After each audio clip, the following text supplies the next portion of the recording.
La palabra política viene del griego polis, que significa ciudad. Platón, filósofo de la antigua Grecia, consideraba que el ser humano es un ser social por naturaleza y que el Estado tenía que velar por la educación y la felicidad del individuo.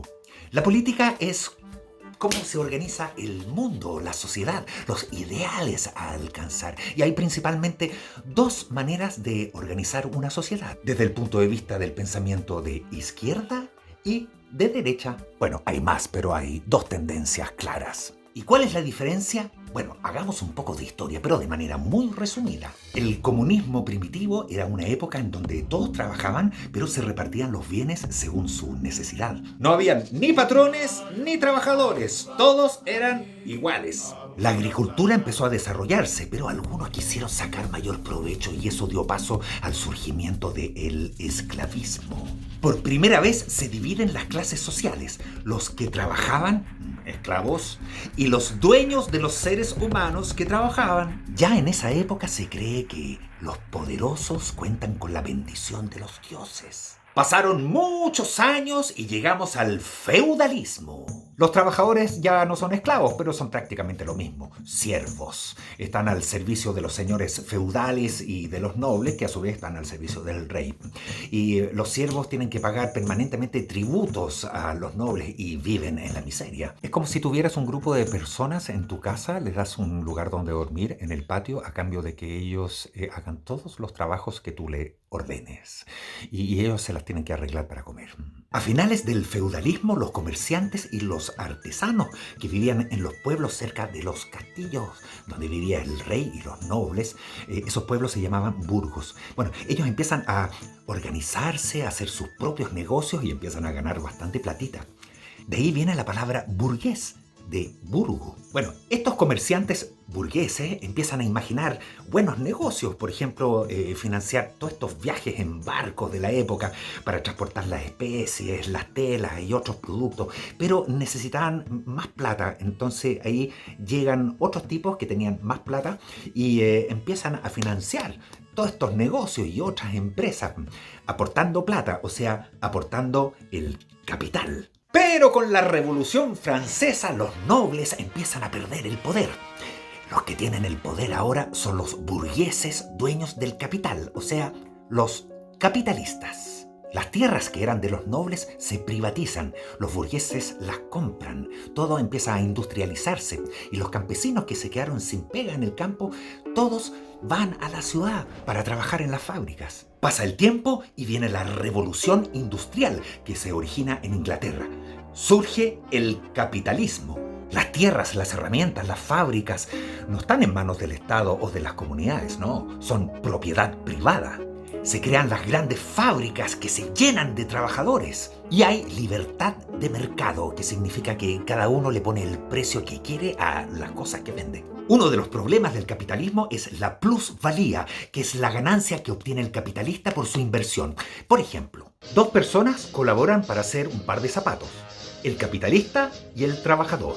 Toma, aquí está el cuero que me costó 500 pesos y tu sueldo de 500 pesos. Ya pues.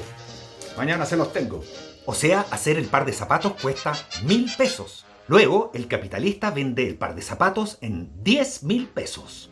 La diferencia de 9.000 pesos es la plusvalía y van al capitalista. Con la venta del par de zapatos, el capitalista se enriquece mucho más que el trabajador. Además que las condiciones de trabajo en esa época eran inhumanas.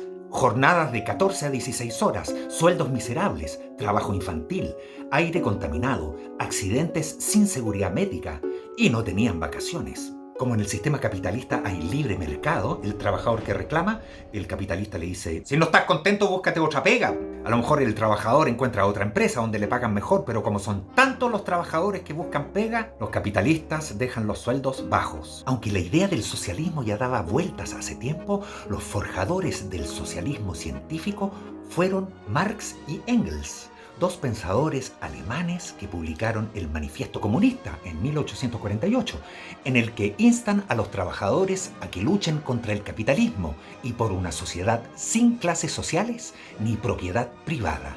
Que los medios de producción, o sea, las fábricas, sean de los trabajadores y que estos sean representados por el Estado. Que haya planificación en la producción de manera que solo se produzca lo que sea necesario, que no haya excesos, que no haya contaminación, que los precios estén regulados para evitar la explotación y el abuso. Fin de la historia. Bien, hay dos maneras de pensar la organización de una sociedad. Bueno, hay más, pero mientras tanto analicemos la diferencia que hay entre izquierda y derecha. Oye, a todo esto los términos izquierda y derecha vienen de los tiempos de la Revolución Francesa, porque resulta que en una asamblea había que votar si el pueblo podía cuestionar al rey. Entonces los que estaban sentados al lado derecho del presidente del Senado decían no, y los que estaban sentados al lado izquierdo decían sí, y los que estaban en el centro estaban indecisos. Hoy la derecha tiene que ver con el régimen capitalista y la izquierda con el socialismo o comunismo. Entre paréntesis, en el comunismo no hay clases sociales, por lo que hasta la fecha no ha habido países donde haya comunismo de verdad. Hay países que tratan de acercarse a esa idea a través del socialismo, pero bueno, en realidad es tema para una próxima cápsula porque es un tema muy complejo. Pero para que entiendas un poquito la diferencia entre las dos ideas. La derecha tiene que ver con los valores tradicionales y religiosos y priorizan el poder de los empresarios. La izquierda, en cambio, prioriza el poder en los trabajadores. Considera injusto que la burguesía se enriquezca a costa de la clase trabajadora, reclama por una sociedad más justa en todos sentidos, incluyendo la libertad sexual, de género y el respeto por las minorías. La izquierda pide el reparto de la riqueza, que todos los bienes sean públicos y de acceso común. Para la derecha, la riqueza es privada, para quienes se la ganan, y hay libertad de comercio. La oferta y la demanda lo regulan todo. Otras diferencias. La izquierda quiere una democracia participativa, consultas populares y asambleas para tomar cualquier decisión política del Estado. La derecha, una democracia representativa, orden y eficacia del Estado y las instituciones no son cuestionadas. La izquierda son progresistas.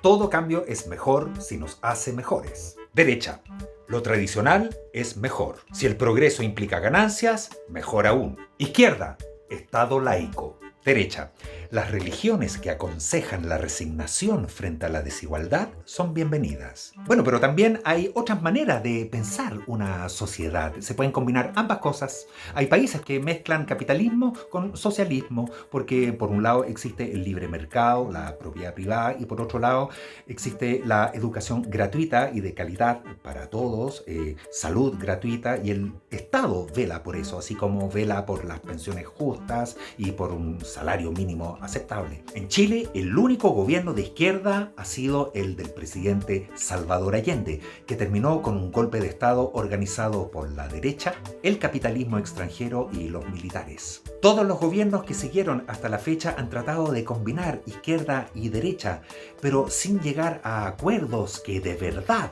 representen a todas y a todos. Hoy en Chile hay partidos de izquierda, partidos de derecha, partidos de centro-izquierda, centro-derecha, hay independientes, hay gente que no está ni ahí, hay gente que no le interesa la política, hay gente con pensamiento de izquierda, hay gente con pensamiento de derecha, en fin, hay de todo. Y todo es fruto de nuestra historia. Y nuestra historia es fruto de la historia de la humanidad. Piensa, infórmate, investiga, lee, así podrás formarte tu propia opinión con respecto a lo que pasó, a lo que está pasando y a lo que pasará en el futuro.